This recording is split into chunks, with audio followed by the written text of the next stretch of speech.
action is dead.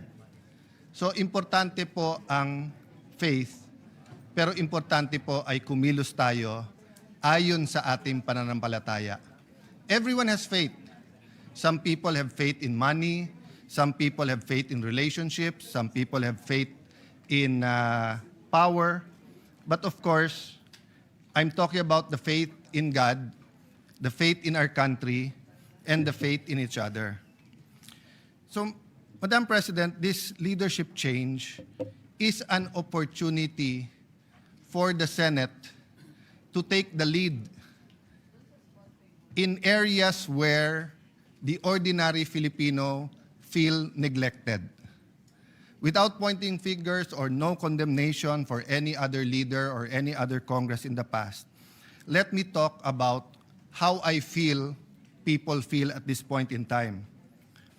I do believe that despite our algorithms in our social media and despite the news, most people are not talking about politics. Yes, they're talking about whether they like President Marcos, VP Sara, or all the other contenders. Whenever there are surveys in the news, pinag-uusapan sinong pambato nila sa 2028. But I would say that these are more politicians and political junkies. Most of our people are just trying to have a comfortable life, and more than that, just trying to exist.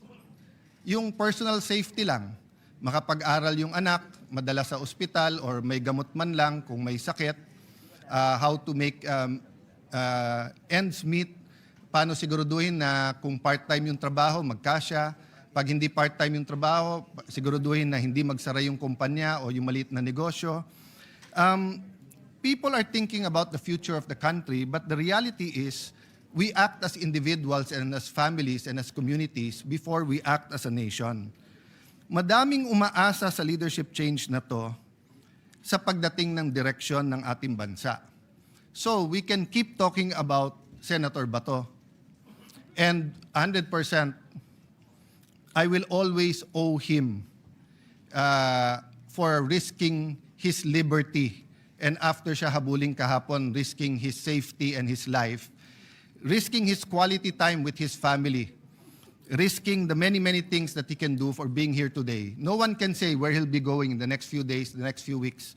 I really hope we all realize that the Constitution is the highest law of the land. Me, I follow the Bible, then the Constitution. So walang anumang bansa ang inuuna ang international court sa kanilang sariling konstitusyon.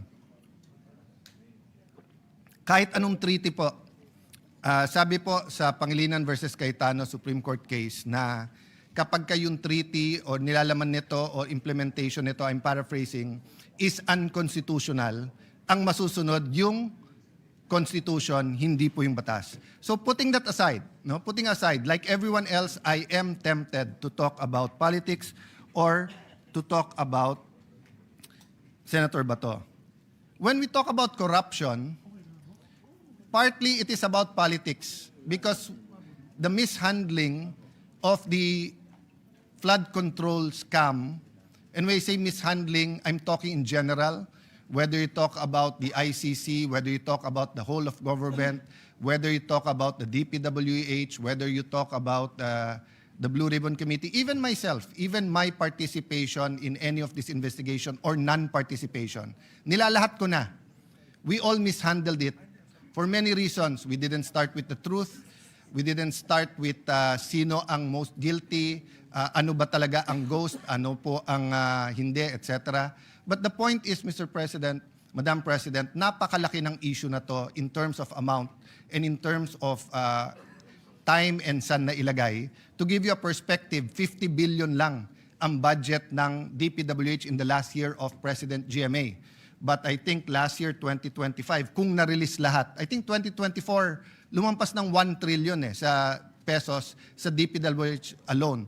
Pero hindi totoo na lahat ng flood control ay ghost. At hindi totoo na binulsa ang buong 1 trillion pesos or binulsa ang buong 350 billion. Pero yun ang tumatak.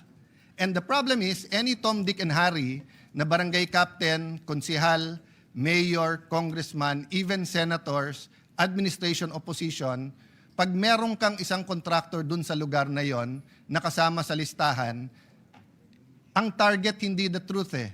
Ang target dumihan yung kalaban. So I remember from the start of my career, yung nagsasabi sa akin, pag naglabang kayo sa putikan, lahat kayo mapuputikan. No, you cannot get in the mud to fight someone and then siguro si Bato mukha ni Mr. Clean. But for the rest of us, when we're in the mud, di ba? The reality is madudumihan tayo. And the problem there, the context that I want to say is that during a crisis, we have a global crisis, energy crisis, crisis of inflation, crisis of faith in government, crisis in international law with what the US, Iran and its allies, US and Israel are doing. The rule of law is being debated all around the world. Even Europe, the oldest allies of the US, many of the principles is being thrown out of the window every day. So there are several crises ongoing. Kung titignan lang natin from a political lens yung corruption, sabihin natin political lang yan, partially true. Maraming gumamit ng flood control para tirahin lang yung kalaban. At the proper time siguro po, we'll go to that, but I don't want this to be a political speech. But look at it from a social, economic, and moral lens. From an economic lens, we did not only mishandle the investigation, but what to do when we found out of all this corruption. So government spending is so important to our GDP and productivity of our country, nag-slow down to. Until today po, hindi masyadong nagre-release ang DBM at nahihirapan pa rin ang DPWH at yung ibang ahensya na mag-bid. Maraming dahilan yan. Ito problema. Dalawa harapin natin. Tag-ulan, so malamang maraming baha na dadating. And wala naman nagbago since the flood control scam So malamang marami tayong baha. God forbid, sana hindi. But ang problema towards the end of the year, opposite naman ang problema. Meron daw po tayong super El Nino. So sobrang init at walang tubig, apektado naman ang ating agriculture. I hope all the predictions about the calamity and the state of our economy will be wrong. I hope it will be very, very much rosy.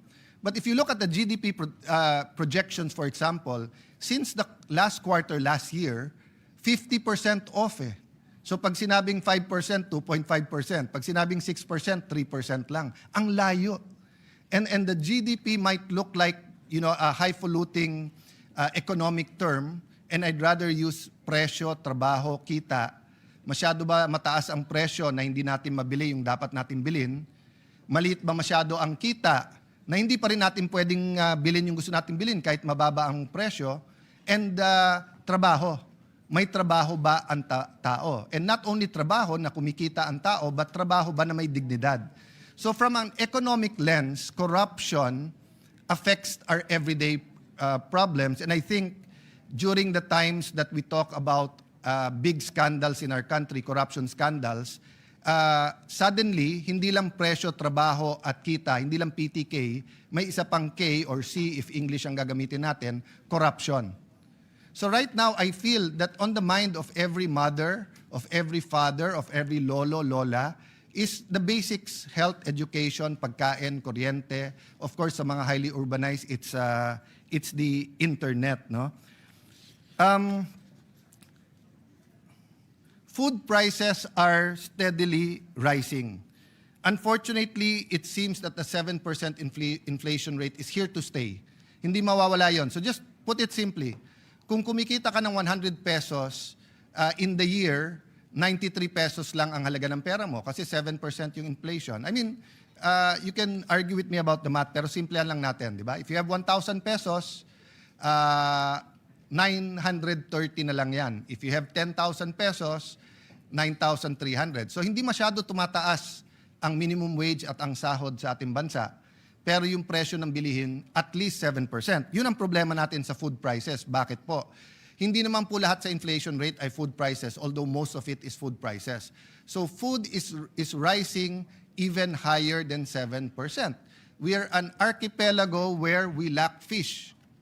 Hindi tayo makapagpangisda. I mean, I know Senator Pangilinan spoke much about this and many other senators in the past, but that's our reality now. Hindi natin makalimutan yung mga ka-age ko na ang isang kampanya po ni Madam President Cory Aquino noon is magkano ang presyo ng galunggong at that time in 1986. And short time after that or sometime after that, nag-i-import na tayo ng galunggong. Ngayon po, luxury na po ang galunggong. In fact, nung araw sabi sa amin, may asin ka lang, o I remember yung kwento ng aming dating Vice Mayor, may kapitbahay siya na may mga shell ng kuhol. So gagataan nila yon at libre pa naman ang kangkong nung araw. Pagkatapos nila gataan at kainin yon, ibibilad nila yung shell. Bakit po? Kasi pag hiniram nung kapitbahay yung shell, gagataan ulit dahil ang kailangan mo lang ay yung gata at saka yung kangkong, tapos yun ang ulam sa kain. But we know in the last 10 years, pati kanin naging luxury na. Kaya nga may makikita kang pamilya ng 4, 5, 6, 7, isang noodles na hati-hati na. Of course, we did not ignore that. We have passed many laws making sure that we fortify even the noodles. We have kahapon, Senator Tulfo, yung AIX law. We have many interventions, no? But this crisis that we are facing, hindi natin ramdam kaagad dito sa Senate kasi air condition, kasi kahit papano mataas ang sweldo, di ba? Ang unang nakaramdam nito mga tricycle driver, jeepney driver, yung mga naka-diesel. Pero nabigyan isang beses ng ayuda, that doesn't mean okay na sila.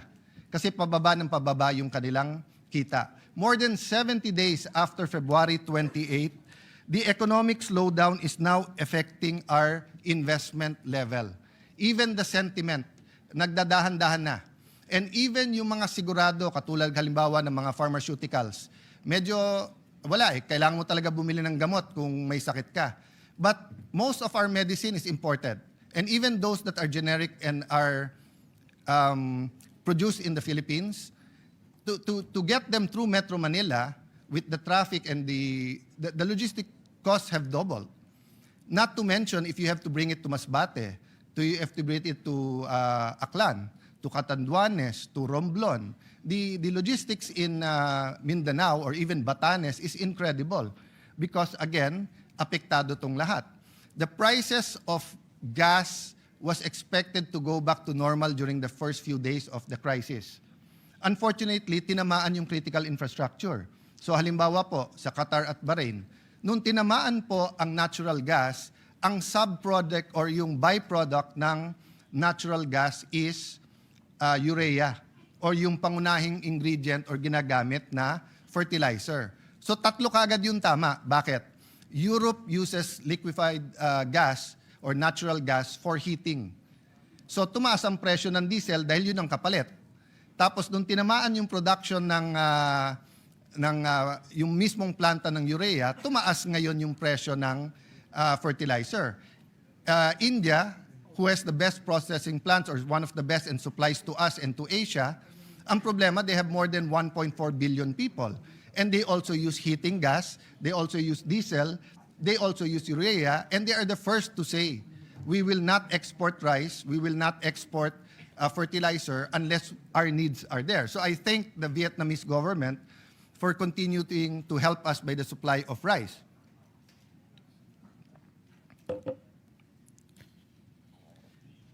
In a recent survey, only 10% of people believe that government, so hindi lang po to hindi lang to Office of President, Vice President, Senate, House, local governments, although ang tingin ko kung magsa-survey tayo, mas mabango ang mga local governments kasi sila ang frontline. Only 10% of people believe that we are actually addressing the high prices of even the basic goods. 90% says that inflation, wages, 95% says that all of these are serious issues. 75% says that corruption has increased in the last 12 months. Not only that we're not addressing it properly. So once we think that corruption is a way of life, I will go. So I went to the political, talking about the economic. I will now go to the social and the spiritual. Once we start believing na hindi natin to kaya, Once na naniwala tayong bahala na, once na sinabi natin, hindi, corruption, hindi natin matatanggal yan, it's our soul that gets damaged. We start believing that values can be changed. We start believing that, yeah, konting corruption, okay na rin yan, etc. Economically, there are empirical facts that some nations, certain level of corruption did not affect their corruption. The corruption did not affect their economics, but it did affect their soul, and eventually it affected not only their economics, but their being one nation. In the group I've been with in the last few years, which is Transforming the Nation, one of the teaching is that there are 7 spears or 7 mountains of culture: family, church, government, business, education, health, and media. Media is both the artistry and also the journalism. Ang sabi po dun kasi, if you want real change, and let me go back to the Bible, the first thing the Lord Jesus said, and I'm addressing myself to Christians, and Brother Robin and anyone from a different religion can of course also relate or parallelize what I've been saying here. But in the Christian faith, ang unang sinabi ni Lord Jesus, repent, which means change your mind, magbago, magsorry, magbago, because the kingdom of heaven is near. At ang kasunod po dito as a priority, when the apostles saw miracles after miracles, they saw the Lord Jesus healing people, producing bread, producing fish when there was none. Pero they were going on a journey and they were looking at each other. Wala namang Burger King, McDonald's, Wendy's nung araw. Wala rin naman dun mga kotse or EVs or trains. So they're looking at each other and thinking, saan tayo kukuha ng pagkain? Saan tayo matutulog? The Lord Jesus looked at them and said, seek first the kingdom and my righteousness. But He didn't stop there. And everything else shall be added unto you. So my point of view is that there is a value system. There's a heavenly value system. There's an earthly value system. In the earthly value system, we value power, we value money, we value popularity, we value the GDP, etc. In the heavenly, they value people. That's why in the Christian faith, God so loved the world that He gave His only Son, that whoever shall believe shall be saved and shall not perish. So why? Because God loved the imperfect man so much. So what's my point? If family and church and media come together at sinabing, oh, sobra na tong scam ng ating I was going to say fertilizer scam, but that was 20 years ago. Flood control scam. And they have a MOA. Nag-MOA ang DPWH, nag-MOA ang Congress, ang BICAM, ang Executive Department, ang DBM, church leaders from the Muslim community, the Roman Catholic community, Evangelical community, Iglesia ni Cristo, Seventh-day Advent, lahat nandun, nagpirmahan. That will have some effect. But if the media, for example, movies, are saying, okay lang naman magnakaw basta't konti. Or iba na yung nakakalamang, etong anak ko, medyo hindi ganun kagaling sa school, pero magaling mangopya. Kaya honor siya. Or let's say in health, di ba? Kung sasabihin sa kanya na, alam mo, hindi ka gagaling kung wala tong gamot na to, pero di ba na, nakawin na lang natin kasi corrupt din naman ang gobyerno. My point is, Madam President, family, the church, government, business, education, health, and media have to work together to address all of these issues. And let me close by a quote from a manual I read. Anya Dique po, ang pangalan po, ang last name nung gumawa. Sabi niya, nung naging Christian daw ang Africa, lalong naging corrupt. And in her country, she was saying that nung dumami ang Christians, dumami ang corruption, sumama ang politika, much as we are experiencing now, nawalan daw siya ng gana, nawalan siya ng pag-asa, nag-pray daw siya. Sabi niya, Lord, ayoko na sa politika, ayoko na sa public, ayoko na sa gobyerno. Walang pag-asa tong bansa namin. In one of her meditations daw, the Lord told her, ang problema, you want a political solution for a spiritual problem. You want an economic solution for a spiritual problem. You want a socio-economic political problem, solution for a spiritual problem. So, Madam President, I stand here today humbled by the task that you put on my shoulders, pledging to serve not only the 13 who voted to put me in place here in the Senate, but for the 24, but to serve first God and serve our people. I ask this August Chamber, baguhin natin direksyon natin. May mga iba wala tayong choice. So pagdating ng articles of impeachment, forthwith, we will act upon it. This leadership change is not about the impeachment. All of us here will be on trial and we will all do our best and we have to be impartial. Okay, that's clear. Having said that, paano natin isasabay ang problema ng corruption?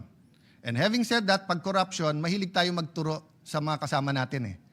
Maybe it's necessary kung guilty talaga. Maybe it was done for political purposes.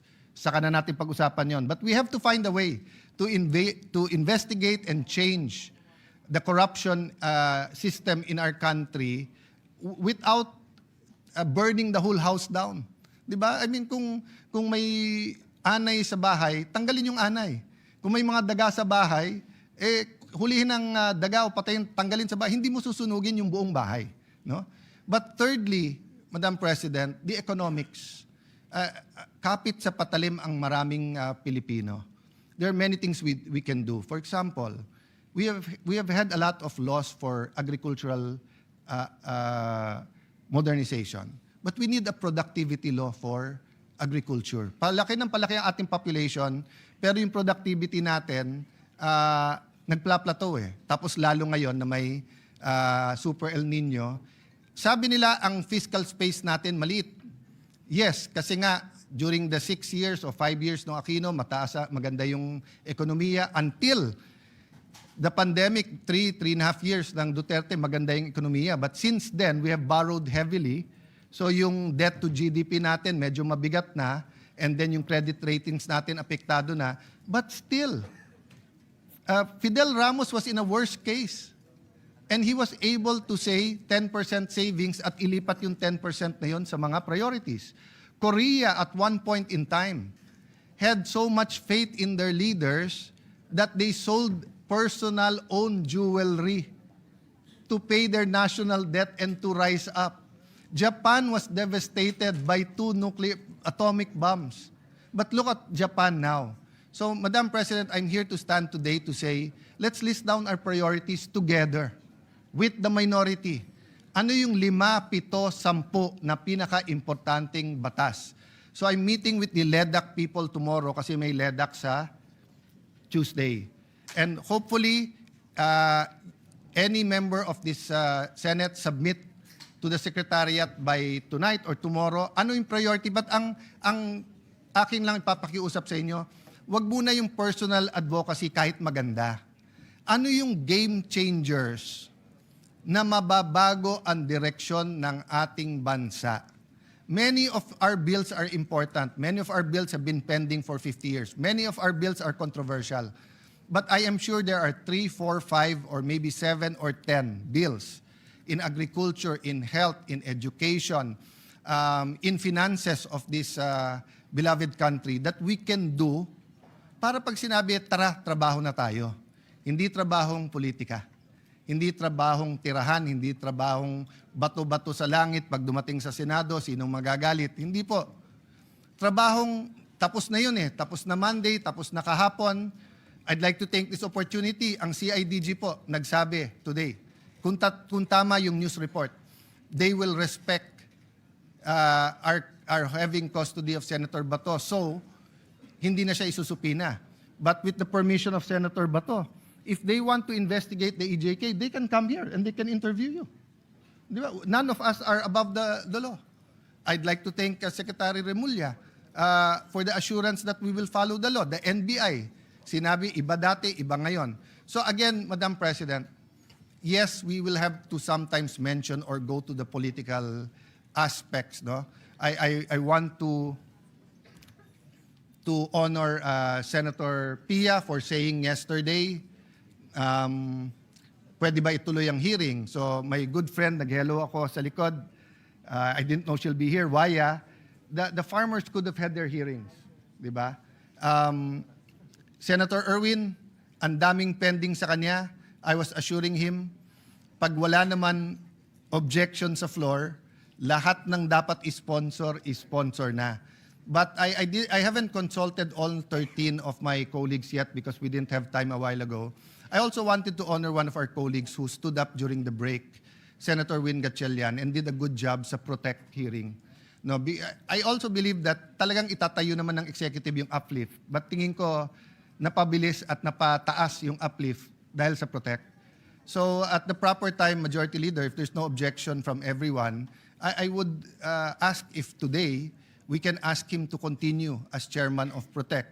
Because precisely everything I've said today, maybe except the spiritual side, but Win is also a brother in Christ. And regardless of our religion, you know, the spiritual side is always there when we love our neighbors.